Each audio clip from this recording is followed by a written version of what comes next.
चलो भाई क्या 10 बजे की बात है, जबरदस्त साढ़े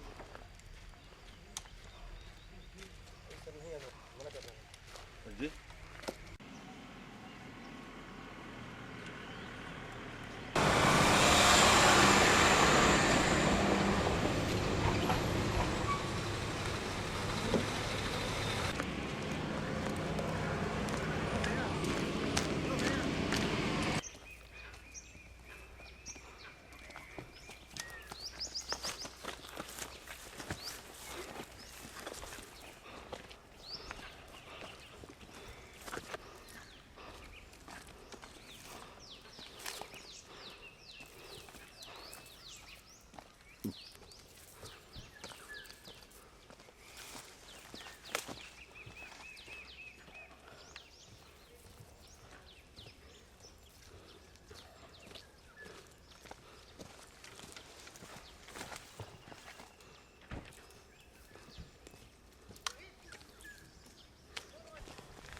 झीरम घाटी का जो वो एरिया है जहां पर देश का सबसे बड़ा नक्सली हमला हुआ था, यहीं पर सबसे पहला ब्लास्ट नक्सलियों ने किया था। जो आप तस्वीरें आज भी देखिए, ये अभी भी गड्ढे यहाँ पर बने हुए हैं, सड़कें कुछ इस तरह से बनी हुई है। ये पीछे की जो सड़कें आपको दिखाना चाहेंगे, जो जर्जर हुई हैं, जो मिट्टियाँ यहाँ उखड़ी हुई हैं, ये उसी का नतीजा है। जो कुछ सड़कें यहाँ पर जो कटी हुई है, ये उसी का नतीजा है। जो यहाँ पर एक बड़ा, यहाँ से शुरू से लेकर के यहाँ तक लंबी कतार पूरा काफिला लगा हुआ था, जो कांग्रेस के कार्यकर्ताओं का आया था। जो उस वक्त जो एक बड़ा हमला जो हुआ था, जिसे झीरम घाटी नाम दिया गया। जिस वक्त हम ग्राउंड जीरो पर मौजूद हैं, जहां पर एक बड़ा हमला हुआ था, और यहीं से ठीक दूरी पर एक बार फिर से एक बड़े हमले को नक्सलियों ने अंजाम दिया है। कैमरामैन रोहित श्रीवास्तव के साथ कमलेश पांडे, इंडिया न्यूज, झीरम घाटी।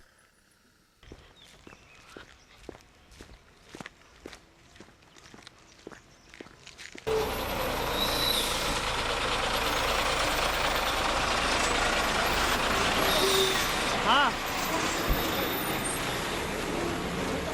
ये जो है जब झीरम घाट देखने गई थी, ऐसी ही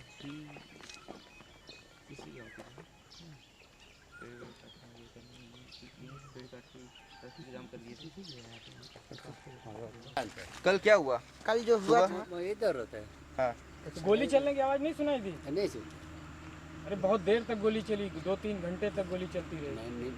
नहीं जानता। जानकारी नहीं मिली। हम इधर बिहार में थे। अच्छा। और गाड़ी पिछले साल जो हुआ था, जो पिछले साल यहाँ पर हुआ था, उसके बारे में कांग्रेस वाला, हाँ, नहीं, उसमें तो बता रहे थे कि पता था आपको। इस बार तो देखे थे, आप गए थे। नहीं जा रहा।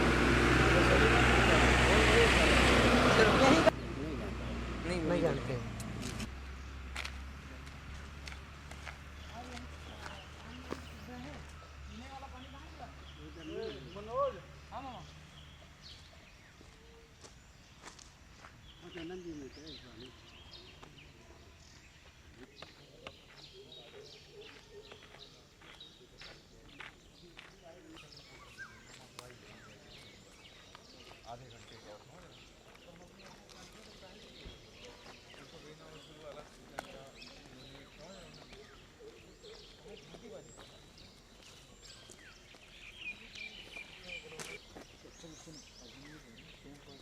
तुम पास से 1 मिनट पर, हम तो तुमको देख करके रुक गए थे। ऐसा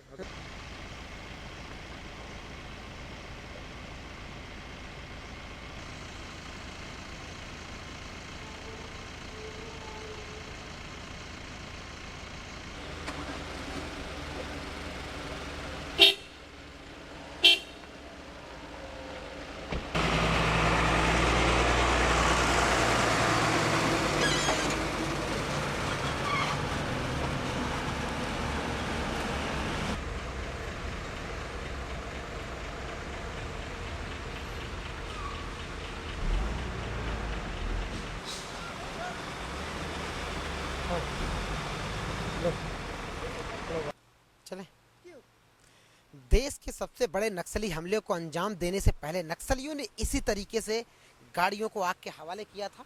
जो तस्वीरें हैं साफ, जिस वक्त हम जीरम घाटी के ग्राउंड जीरो पर हैं, जहां उस वक्त जब ये कल एक बड़े नक्सली हमले को नक्सलियों ने अंजाम दिया था।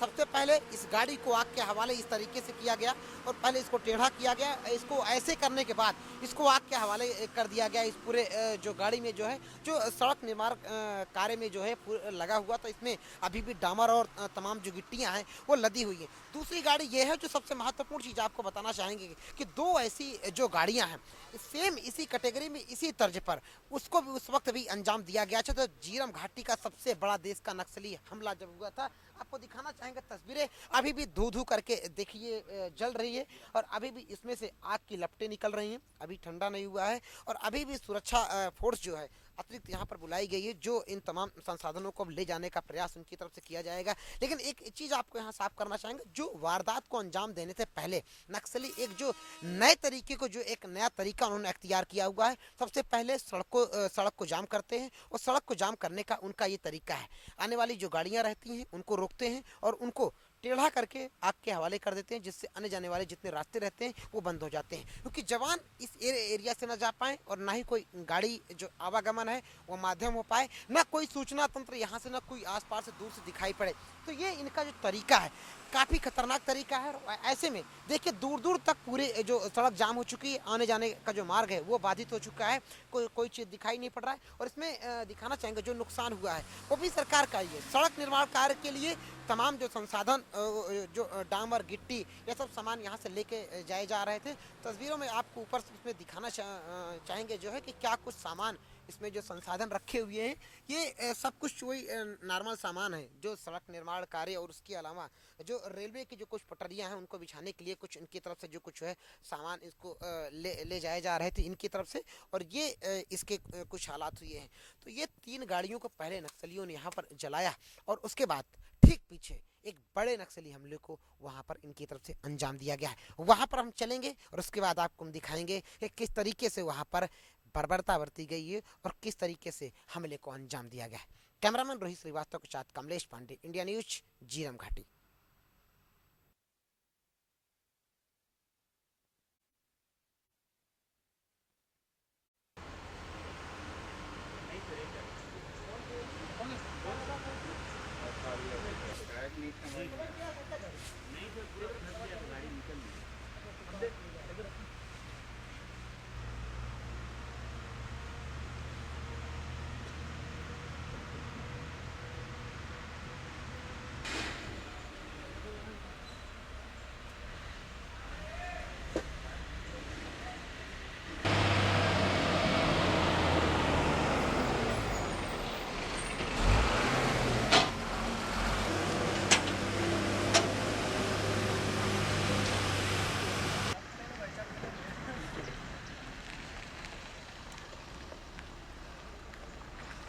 इसके पहले जीरम घाटी हुआ तो वहाँ की गाड़ियों को आग से पहले ला के सड़क से पुलिस वाले इसके बारे में मतलब ज़्यादा सफाई भी नहीं दे सकते। घटना को अंजाम देने का जो तरीका है, कोई तरीके के बारे में। अरे भाई हम डीजी साहब करीबी हुआ करते थे, हमारे करीबी हुआ करते थे।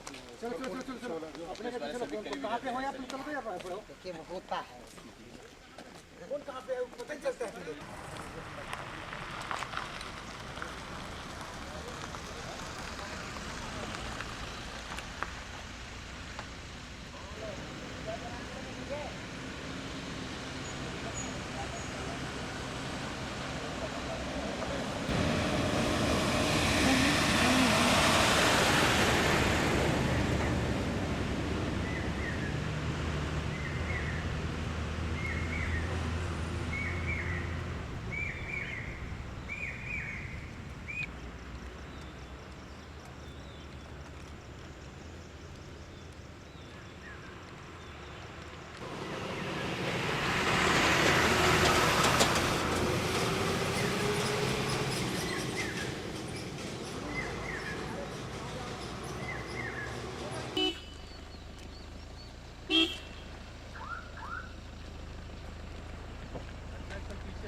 जुड़ा के कहीं हाँ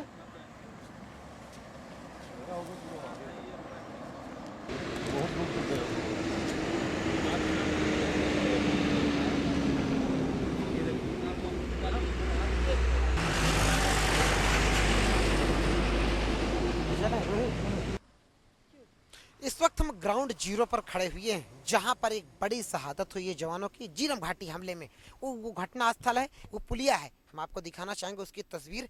एक ये यहाँ से एक बहुत बड़े साजिश के अंजाम की फिराक में थे नक्सली। एक बहुत बड़ी आईडी यहाँ पर इनकी तरफ से बिछाया गया था। ये तस्वीरें हैं जो दिखाना चाहेंगे, जैसी भी मशीन से इसको निकाला गया है अभी अभी। और दूसरी तस्वीर आपको दिखाना चाहेंगे उस आईडी की जो विस्फोट होने के बाद एक हिस्सा उसका आके वहाँ नीचे पड़ा हुआ था, दूसरा एक आईडी अभी भी वहाँ पर जमीन पे वो धंसा हुआ है, जिसको निकालने के लिए टीम को बुलाया गया है, जो बाद में आकर के निकालेगी।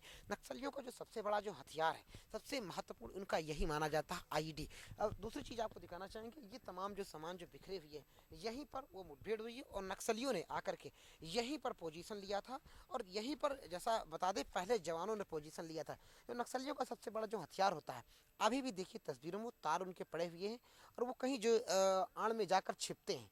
वहाँ पर जो खाई है, खाई के उस एरिया में तस्वीर आपको दिखाना चाहेंगे। वहाँ छिपने का आसान तरीका है, वहाँ छिप करके और आसानी से बैठ करके अपने जो मंसूबे उनके रहते हैं उनको बेहद आसानी से वहाँ पर उनको अंजाम देते हैं। कुछ जवान हैं, इनसे बातचीत करने का प्रयास करते हैं। जो इनका जो हमने देखा जो आईडी लगाकर तार वगैरह है, किस तरीके से उसको क्या कुछ करते हैं विस्फोट करने से? ये इनका करीबन जहाँ लगाया था आईडी उससे 500 मीटर या 200 मीटर तक अपना वायर लेके रखते हैं।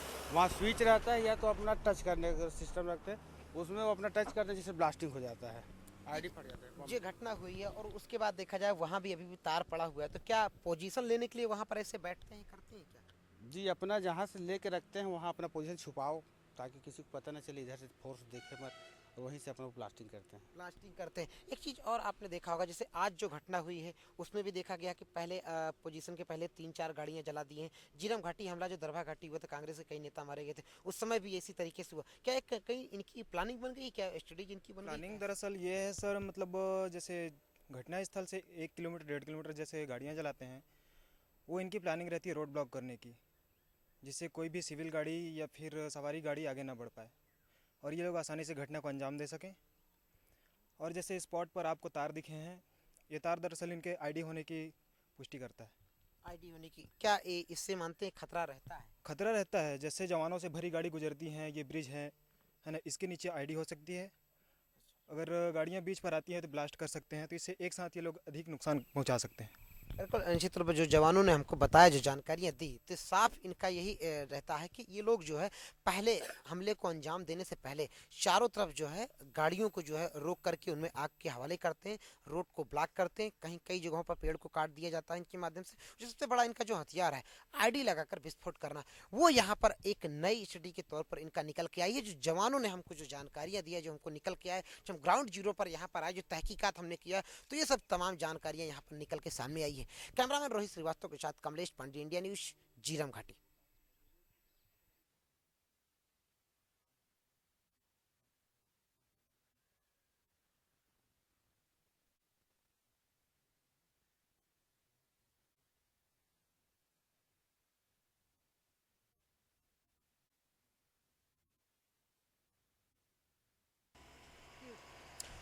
ठीक पीछे ब्लास्ट किया गया और उसके बाद इस तरफ जब ब्लास्ट के बाद जवानों ने जब पोजीशन लिया, तो ये कुछ एरिया आपको दिखाना चाहेंगे जो पेड़ के पीछे, जैसा कि अमूमन जब कोई तरीका नहीं मिलता तो जवान ऐसी जगहों पर पोजीशन लिया करते हैं। जो झाड़ के देखिए, ये तस्वीरें देखिए, जवानों के अभी भी ब्लड ज़मीन पर ये पड़े हुए हैं। यहाँ पर ये एक अलग जवान ने पोजीशन यहाँ लिया था, कुछ जवानों ने वहाँ पोजीशन लिया था, कुछ जवानों ने वहाँ पर पोजीशन लिया था। वहाँ अभी वो ब्लड पड़े हुए हैं और उनके पैरों के निशान पड़े हुए हैं, जो जवानों की यहाँ पर जो शहादत हुई है, और उनका जो खून है वो ज़मीन में उनकी जो मिट्टी है उसमें मिला हुआ है। दूसरी आपको दिखाना चाहेंगे तस्वीरें, जो पेड़ों में लगी हुई हैं तमाम गोलियां, ये छर्रे लगे हुए हैं जो उसमें करते हुए जो तमाम पेड़ों को भी छलनी कर दिए हैं। और दूसरी तरफ सबसे महत्वपूर्ण एक चीज़ दिखाना चाहेंगे, उस बड़े पेड़ में भी कई जगहों पर गोलियां लगी हुई हैं, जो पेड़ों को भी छलनी कर दिया है इन नक्सलियों की गोलियों ने। और दूसरी चीज़, ये जवानों की बोतलें हैं तमाम, जो पानी पीने के लिए जवान अपने साथ में लेकर के चलते हैं, ये है उनके साथ में सब कुछ ये पड़ा हुआ है ज़मीन में। और ये पूरी जो तस्वीरें हैं जो बयां कर रही हैं, यहाँ पर इन तमाम इलाकों में जवानों ने पोजीशन लिया था, जहाँ नक्सलियों की गोलियां इन तमाम पेड़ों में लगी हुई हैं। लंबे समय तक यहाँ पर फायरिंग हुई है और ये जो फायरिंग का कारण भी साफ पता चलता है। यहाँ पर जो गोलियां पेड़ों में लगी हुई है वो साफ करते हैं कि लंबे काफ़ी देर तक आपस में उनसे फायरिंग हुई है और दोनों तरफ से फायरिंग के चलते यहाँ पर जो जवानों की जो शहादत हुई है, उनकी ज़मीन में ब्लड पड़े हुए हैं, उनकी जो पानी की बोतलें हैं वो पड़ी हुई हैं, उनके कुछ सामान यहाँ पर पड़े हुए हैं और तमाम वहाँ पर जो संसाधन है वो पड़े हुए हैं, जहाँ जिसके बारे में टीम अब आ रही है और उसके बाद जांच पड़ताल करेगी कि आखिर क्या क्या कुछ रहा है और नक्सलियों की तरफ से किस तरीके से इस्तेमाल इस हमले में किस किस तरीके के हथियार किए गए हैं। कैमरामैन रोहित श्रीवास्तव के साथ कमलेश पांडे, इंडिया न्यूज, जीरम घाटी, जगदलपुर।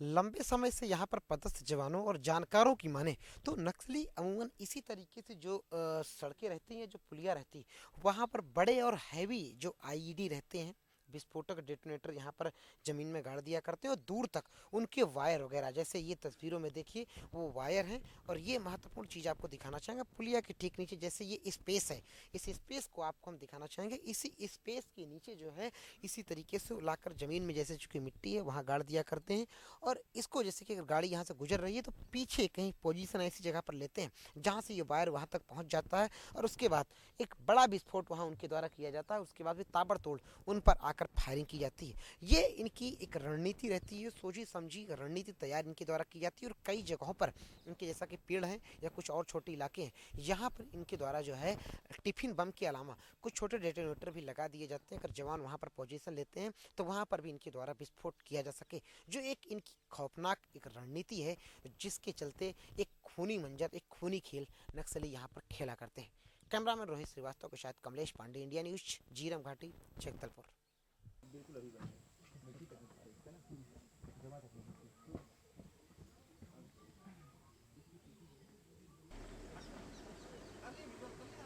तार और कटो बना लियो, कर लिया।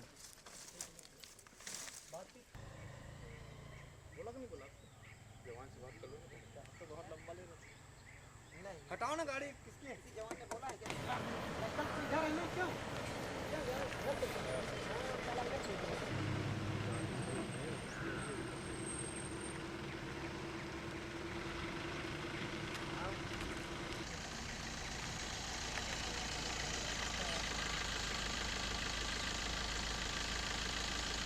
SLR की गोली बड़ी होती है, उसका पीतल बड़ा होता खोखा है, निकल गया है इसका ऊपर का टुंडू। थोड़ा सा निकल।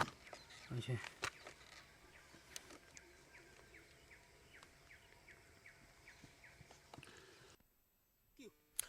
नक्सलियों ने जिस तरीके से ये लैंडमाइन और आईडी लगा के बिछा के रखा हुआ था और विस्फोट किया था, उसके बारे में अभी तक जानकारी ना किसी फोर्स को हो पाई है और ना पुलिस इसकी तहकीकात पर हो पाई है। लेकिन जब हमारी टीम यहाँ पर पहुँची तो हमने पूरा तहकीकात किया और तस्वीरें दिखाना चाहेंगे। ये वो जगह है जहाँ से इसी मेड़ के पीछे जैसे कि हम बैठे हुए हैं तो हमारी तस्वीर दूर ऊपर दिखाई नहीं पड़ रही होगी और यहीं बैठ करके नक्सलियों ने वारदात को अंजाम दिया था। और विस्फोट करने के बाद चूंकि देखिए वायर किस तरीके से गए हैं, यहाँ तो दिखाई पड़ रहे हैं लेकिन आगे कैसे गए हुए हैं कहीं दिखाई नहीं पड़ रहे हैं। एक किस तरीके से एक प्लानिंग के तहत इनका पूरा एक अंजाम देने का जो तरीका है और ये ऐसे किया गया। दूसरी तरफ आपको दिखाना चाहेंगे कि इस वारदात को अंजाम देने के बाद जब यहाँ आईडी विस्फोट किया तो कुछ विस्फोट करने के बाद कुछ लोग यहाँ से फरार हुए हैं और भागते वक्त चूँकि उसमें कई ऐसे जवान थे जो शहीद हुए थे, कई जवान थे जो बचे हुए थे जो तत्काल पोजीशन लेकर के फायरिंग करने लगे थे। तो ऐसे में तमाम जो नक्सली थे वो भागने के फिराक में और जो जानकारी SIB की तरफ से दी गई थी उस हमले में कई बच्चे और महिलाएं भी थी। और आपको दिखाना चाहेंगे ये वो सबूत हैं, जो जानकारी जो अभी हमने जो पड़ताल किया तो तहकीकात के तौर पर निकल के आई है। ये जो तमाम जो देखिए ये दिखाना चाहेंगे तस्वीर में आपको चप्पल, ये यही है कि यहाँ से महिलाएं जब भागने का प्रयास कर रही थी तो ये उनकी चप्पलें छूट गई हैं। तमाम ऐसे बच्चों के कुछ खिलौने हैं वो भी छूटे हुए हैं जो पास के ही गांव से उनको बरगला करके नक्सली अपने साथ में लेकर आए थे। इसकी पुष्टि जो रायपुर में SIB ने पहले ही कर दिया था, लेकिन जब हमारी टीम जो यहाँ आकर के जो पड़ताल किया, तहकीकात किया तो मासूम बच्चों और महिलाओं के माध्यम से ही इस बड़ी वारदात को उनकी तरफ से अंजाम दिलाया गया है। जो नापाक जो उनके मंसूबे रहे हैं, इस तरीके से बैठ करके एक छाँव में और आड़ में बैठ करके इन आदिवासी जो तबके के इलाके के लोग हैं उनकी आड़ में एक बड़े अपराध को अंजाम दिया जा रहा है इनकी तरफ से, जिसके बलबूते पर, आदिवासियों के बलबूते पर खूनी खेल का मंजर उनकी तरफ से अंजाम दिया जा रहा है। कैमरामैन रोहित श्रीवास्तव के साथ कमलेश पांडे, इंडिया न्यूज, जीरम घाटी। छत्तीसगढ़ एसटीएफ के कमांडर हमारे साथ में मौजूद हैं, जो घटना यहाँ जीरम घाटी में जो हुई है उसका निरीक्षण करने यहाँ पर पहुँचे हैं। क्या कुछ जानकारियाँ इनको मिली है, और उसके अलावा जो नक्सलियों की इस बीच जो रणनीतियाँ रही हैं उससे निपटने के लिए एसटीएफ भी जो फोर्स छत्तीसगढ़ में लगी हुई है, क्या कुछ एहतियात के तौर पर उनकी तरफ से बरता जा रहा है, उनसे जानकारी। जो आज घटना जो हुई है उस घटना को देखते हुए किस तरह की रणनीति बनाई जाएगी अपनी तरफ से? और हमारी तो रणनीति यही है हमारे अधिकारियों की कि कम से कम पुलिस फोर्स का नुकसान हो, और हम लोग यही प्रयास करते हैं कि कम से कम नुकसान हो हमारा। पुरानी अगर नक्सलियों की रणनीति को देखा जाए, जैसे जीरम घाटी हमला, यहाँ पर 2 बड़े हमले हो चुके हैं, दोनों अगर हमलों को देखा जाए तो एक ही उनकी रणनीति रही है नक्सलियों के खास तौर पर, तो उससे निपटने के लिए क्या कुछ अपनी तरफ से रणनीति तैयार की जा रही है क्या, जो ऐसी कैजुअलिटी जो बड़ी हो रही है उसको रोका जा सके? अब कैजुअलिटी रोकने के लिए तो भरसक प्रयास किया जा रहा है कि कैजुअलिटी ना हो, लेकिन अब ये जंगल की लड़ाई है। जंगल की लड़ाई में क्या होता है कि एम्बूस वगैरह करके पहले से लोग छिपे हुए बैठे रहते हैं। वो एक साधारण पार्टी जा रही तो उसके ऊपर जो एम्बूस में रहता है उसको हमेशा बेनिफिट मिलता ही है। अगर हम लोग एम्बूस में बैठे हैं और वो लोग हमारे एम्बूस में फंसा तो उनका लॉस होगा, लेकिन ऐसा तो है नहीं। वो लोग ऑलरेडी जंगल में रहते हैं और हम लोगों को उनकी जगह में जाना पड़ता है। तो एक आदमी एक निश्चित जगह पर बैठ के काम कर रहा है और एक आदमी को उस जगह पर जाना है, तो थोड़ा लॉस तो होता है उसमें। जैसे अभी हमने देखा ये पुलिया है, पुलिया के नीचे काफ़ी स्पेस है, और इस स्पेस में कई जगहों पर उन्होंने बिछा के रखा हुआ, जैसे आपने भी हमसे कहा कि एहतियात के तौर पर किनारे से आइए, तो ऐसे में जो असुरक्षित जगह है कैसे इनको जांचा पड़ताला जाए? क्या आपके पास कुछ ऐसे आधुनिक संसाधन हैं जिनसे उनकी पड़ताल कर पाएँ आप, या आपकी कुछ मशीनें ऐसी हों जो दूर से भाप सके कि यहाँ पर खतरा है, कुछ ऐसा है आपके पास? हाँ, हमारे पास ऐसे इक्विपमेंट हैं जो आईडी वगैरह लगी रहती है, तो उनको हम लोग चेक करते हैं रोड पे, और वीडीएस टीम हमारी रहती है वो भी चेक करती है समय समय पे। जैसे पुल के नीचे अगर है तो क्या उसको पड़ताल में निकाल पाते हैं? पुल के नीचे है तो पुल के नीचे जाके हमको सर्च करना पड़ता है, तो लगाना पड़ता है मशीन को ऊपर से। ऐसा कुछ उपकरण नहीं है जो ऊपर से हम पुल के नीचे लगा ऊपर से जानकारी ले, ऐसा कुछ उपकरण नहीं है अपने पास में अभी तक। इस इनके नक्सलियों की जो ये रणनीति है काफ़ी पुरानी है, जैसे कि पहले उधर देखा गया है गाड़ियों को भी पहले आग के हवाले करते हैं और उसके बाद फिर रोड ब्लॉक करने के बाद इस तरीके से हमले को अंजाम देते हैं। तो ये जो इनकी लैंड माइन विस्फोट है या आईडी लगाकर जो बिछा के हमले करते हैं, उसको निजात पाने के लिए कुछ रणनीति तैयार की जा रही है क्या? रणनीति तो तैयार किया ही जा रहा है, क्योंकि हम लोग प्रयास कर रहे हैं। हमारे पास जो इक्विपमेंट है उतने उन्हीं के सहारे हम लोग जो भी प्रयास कर रहे हैं तो उसी के हिसाब से कर रहे हैं। माना जाए थोड़ा अभी संसाधन की कमी है हमारे पास छत्तीसगढ़ में? नहीं, संसाधन की कमी नहीं बोलेंगे, बल और संसाधन तो मेरे हिसाब से पर्याप्त है। सिर्फ अब हमको ये है कि वो किस टाइप से क्या काम कर रहे हैं इसमें और गौर करने की ज़रूरत है। तो माने छूट अभी नहीं दी जा रही, ना छत्तीसगढ़ सरकार दे रही है और ना महकमे की तरफ से दी जा रही है, माना जाए पूरा छूट है। क्यों छूट नहीं है? बराबर तो छूट, सब तो छूट तो है, छूट में कोई कमी नहीं है। वो जो आदेश मिल रहे पर्याप्त आदेश मिल रहे, सब आदेश मिल रहे। लेकिन अब ये तो जंगल की लड़ाई है, तो आमने सामने की लड़ाई, तो आमने सामने की लड़ाई में तो किसी एक बात और कही जाती है, जैसे कि पास का जो एरिया है गांव का एरिया, हमने गांव के एरिया में भी जाके आसपास में देखा कि वहाँ के बच्चों को, महिलाओं को बरगला के लाते हैं। तमाम हमने चप्पलें अभी देखा तस्वीरों में कि तमाम लोग जो भागते होंगे शायद उनकी चप्पलें छूटी हैं, तो इन लोगों को बरगला के जो अपने और मिला लेते हैं, तो उनसे निपटने के लिए कुछ किया जा रहा है क्या? सबसे बड़ा हमारे आगे यही प्रॉब्लम आता है कि अभी मैं आपको पिछले 15 दिन की एक घटना बता रहा हूँ कि हमारे यहाँ हमारी पार्टी खुद एसटीएफ निकला था। तो जब एनकाउंटर चालू हुआ तो गांव वाले छोटे छोटे बच्चे स्कूल ड्रेस में, जो जिनकी 8 साल 6 साल की उम्र है, उनको पूरे को आगे करके और उनके साथ में वो लोग दौड़ रहे। अब उन बच्चों की वजह से हम लोग फायर नहीं कर पा रहे। अब कल बच्चे मरते हैं तो हमारे ऊपर इल्ज़ाम लगेगा कि बच्चे मारे गए, तो ये समस्या आ रही है। स्कूली ड्रेस में जो बच्चे रहते हैं उनको क्या हथियारों की भी ट्रेनिंग कुछ दी जा रही है क्या? ऐसी जानकारी वो तो ट्रेनिंग तो उनको दी जा रही होगी नक्सलियों द्वारा, तभी तो वो लोग उनके साथ में हैं। क्या स्कूल की पढ़ाई भी पढ़ाई जा रही है क्या अपनी तरफ से? क्या एड्रेस वगैरह कहाँ से पा जा रहे हैं क्या? कुछ इसकी जानकारी मिली है क्या? अब हो सकता है स्कूल ड्रेस वो खुद देते होंगे या जो स्कूलों से ड्रेस मिलती है, लेकिन ये है कि स्कूली बच्चों का यूज बराबर कर रहे हैं वो लोग। स्कूली बच्चों का यूज कर रहे हैं क्या? सरकारी स्कूलों के बच्चों के प्राइवेट जो स्कूल? नहीं, प्राइवेट तो है ही नहीं, सरकारी स्कूल है। अंदर जितने भी शासकीय स्कूल हैं, तो सरकारी स्कूल में जो बच्चे पढ़ रहे हैं, जंगल में रह रहे, वही बच्चों के यूज हो रहा है। कितनी उम्र के बच्चों को बरगलाने? बच्चे तो ये मान के चलो आपके कक्षा 4th 5वीं 6वीं 8वीं तक के बच्चों को बिल्कुल बराबर यूज में ले रहे हैं। बिल्कुल एक कहा जाए तो चौंकाने वाला खुलासा है जो कहा जाता है कि अमूमन नक्सली महिलाओं और बच्चों के कंधे पर बंदूक रख करके एक नापाक साजिश को अंजाम देते हैं। इसका खुलासा अभी एसटीएफ के कमांडर ने किया है। जो हमारी जो खास बातचीत हुई जब हम यहाँ पर जीरम घाटी में जो पहुँचे हैं तो यहाँ पर जो तहकीकात हमने किया तो इनसे तमाम हमने जो सवाल किया इन तमाम सवालों का जब उन्होंने जवाब दिया तो उसमें कई अहम बड़े खुलासे हुए हैं। कैमरामैन रोहित श्रीवास्तव के साथ कमलेश पांडे, इंडिया न्यूज, जगदलपुर। सुबह के 10 बजते हैं। कंपनी के जो भी कमांडर हैं, जो भी जवान हैं, वो इस रास्ते से आते हैं और ये वही जगह है जहाँ पे नक्सली पहले से काम। तो थाना से लगभग 5 किलोमीटर आगे जंगल में उनका रंजिश करने के लिए। ये भी कह रहे हैं, अभी आपने ही बताया कि यहाँ पे अभी बहुत ऐसी स्थिति है जहाँ पे कार हैं और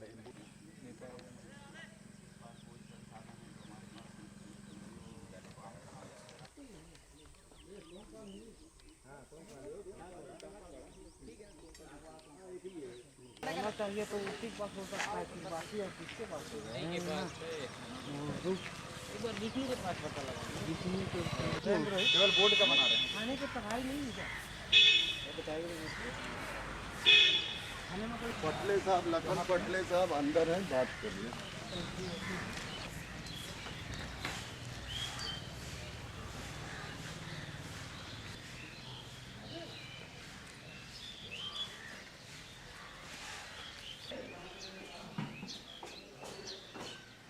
अरे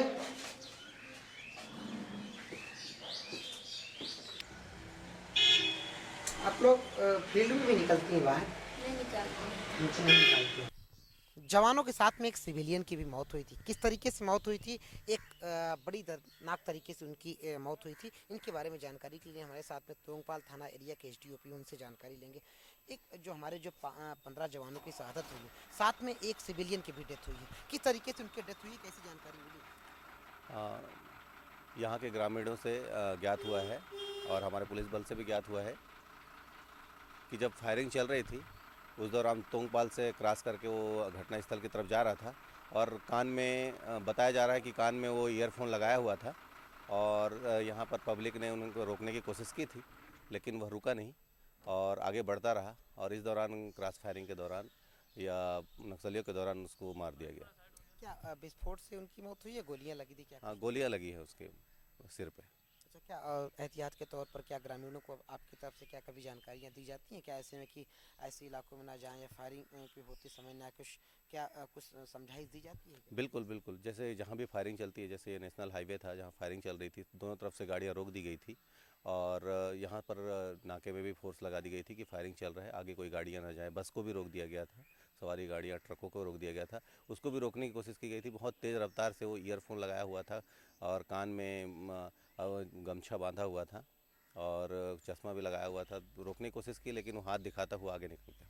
क्या लापरवाही उसकी मानी जाए या क्या कहेंगे इस घटना को लेकर? हाँ बिल्कुल, उसको रोकने की कोशिश की लेकिन वो उसने ध्यान नहीं दिया, वो सामान्य समझा कि ऐसे ही रोक रहे हैं ग्रामीण लोग।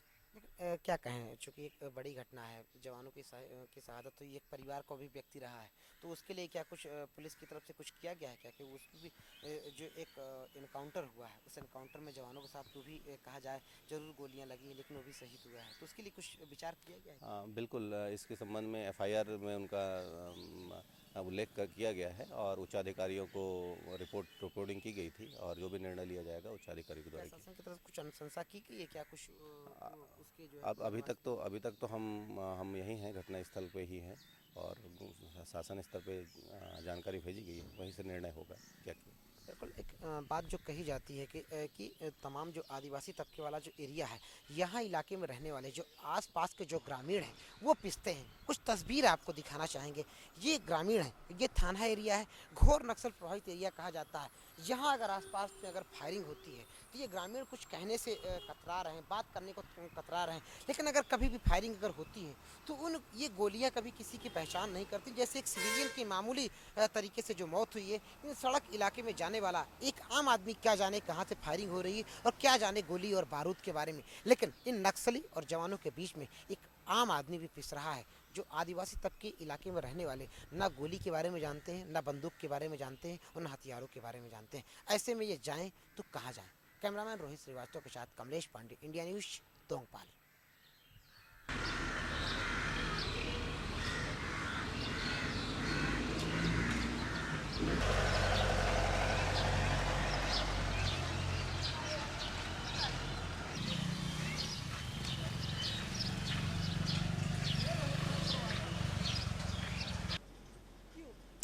देश का सबसे बड़ा नक्सली हमला दरभा घाटी कांड इसी जगह पर हुआ था। उसके बाद यहाँ पर विशेष कैंप खुलवा दिया गया।